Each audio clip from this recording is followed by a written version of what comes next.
For the best part of 10 years, Elena and I ran a wedding film business in Scotland, and we filmed almost 300 weddings, the majority of which we used the drone. So it's fair to say we learned a thing or two about using drones at weddings. Yes, so if you're a drone operator yourself at weddings, or you're guiding your drone operator, you will definitely find these 12 tips useful. Tip number 1, add value with your shots. There are many different kinds of wedding cinematography, but irrespective of your chosen style, your job is to tell the story of a couple's day. So every shot that you create should in some way enhance that story, be it an establishing shot or a shot of the couple during the couple shoot, doesn't matter. Make sure that it adds to your end product. Don't fall into the trap of creating a drone promo on the day you're creating a wedding film. Tip number 2, plan your shoot.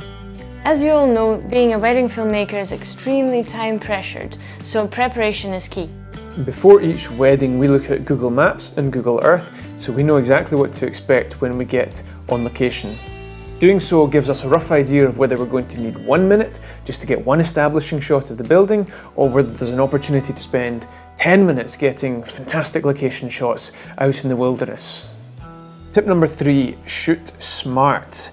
Mindful of the time pressure, think about how many shots you actually need. I used to go out and overshoot, so I'd come back with 1500 angles of the same building. In reality, only 2 of those clips would make it to the edit. Save yourself some time, use that time better elsewhere, and shoot smart. Tip number 4, practice, practice, practice. A wedding is not a place to start experimenting with your shots. You need to have a plan of action. Yeah, absolutely, especially if you are planning on doing any shots with the couple. You're going to have a matter of minutes to pull off those shots. The bad thing is that it's extremely stressful and extremely difficult. The good thing is that this is where you can differentiate yourself with pilot skill. So get out there, practice, come up with a plan of action, and create some great shots. Tip number 5, fly with the editing in mind. Again, depending on your style of wedding filmmaking, in all likelihood, you're not going to have a place for 20-second drone shots, tempting though that is. So unless you have an editing technique in mind, for example, speeding up the middle of it so it's a bit of an effect, you're going to want to keep those shots nice and short and punchy. Tip number 6, always expose for the dress. There's nothing worse than getting your footage back into the editing suite and dealing with those overexposed highlights on a white dress on a sunny day.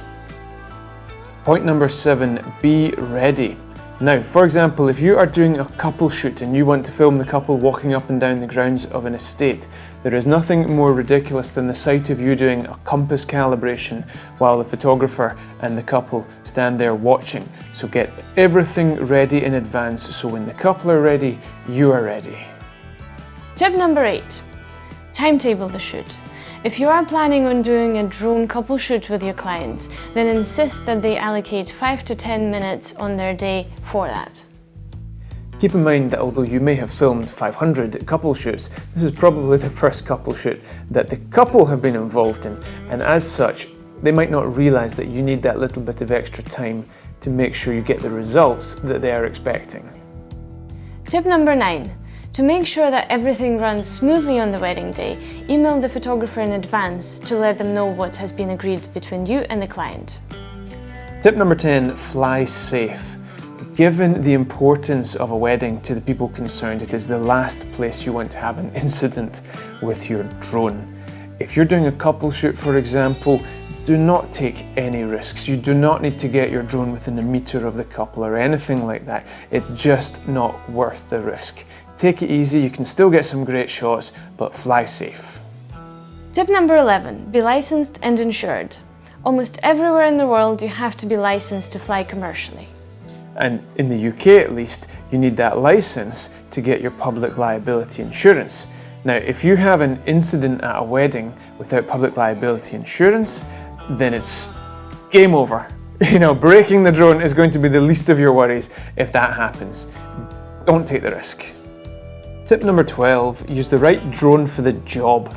Much as the Inspire might give you the best possible picture, it's not the most practical drone for a wedding environment. Given the high-pressure nature of wedding filmmaking, the incredible battery life of the Mavic 3 is a huge asset, not to mention the power that drone has to deal with unfavourable weather conditions. Combine this with the peace of mind that comes from having omnidirectional obstacle avoidance and of course the incredible picture from the 4/3 camera, and the Mavic 3 is certainly a great choice for wedding filmmakers. If you have any other pointers or anecdotes from your own experience of using drones at weddings, please do leave those in the comments below. I think we're done here, so until next time, happy flying.